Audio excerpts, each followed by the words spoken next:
30 సంవత్సరాల క్రితం so collector మా ఊరు వచ్చి మా సమస్యను విన్నాడు సార్, మా సమస్యను పరిష్కరించిన.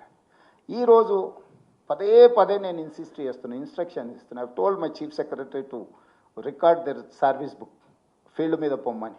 అసలు ఏసీ రూముల్లో నుంచి బయటకు వెళ్ళడానికి హెసిటేట్ చేస్తున్నారు ఆఫీసర్లు. మరి నాకు తెలియదు, మరి ఏసీ అనేది ఏమన్నా జబ్బేమో. ప్రజల దగ్గరికి వెళ్ళినప్పుడు అంటే ఒక ఐఏఎస్ కానీ ఐపీఎస్ కానీ డిస్ట్రిక్ట్స్ను హోల్డ్ చేసినప్పుడు వచ్చిన ఎక్స్పీరియన్సే రిచ్ ఎక్స్పీరియన్స్.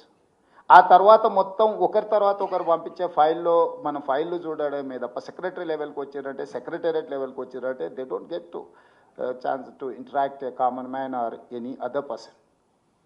సో కింద వాళ్ళు ఎప్పుడైతే కింది లెవెల్లో దొరగారు ఉన్నారు, ఇక్కడ ఐపీఎస్లు సెలెక్ట్ అయినా వాళ్ళు కానిస్టేబుల్ నుంచి వాళ్ళని డ్యూటీ ఒక్కొక్క స్టెప్ నైట్ డ్యూటీ నుంచి లేకపోతే పెట్రోలింగ్ డ్యూటీ నుంచి సైకిల్ మీద పోయి నేర్చుకునే కాడ నుంచి ఐపీఎస్లకు ట్రైనింగ్ ఇచ్చి వాళ్ళు ఏంటంటే గ్రౌండ్ స్టాఫ్ లేకపోతే ఫీల్డ్ స్టాఫ్లో ఉండే సాధక బాధలతో పాటు నిర్ణయాలు కూడా ఏ రకంగా చేయాలనో వాళ్ళందరికీ కూడా ఒక ట్రైనింగ్ ఇచ్చి ఉండేవాళ్ళు.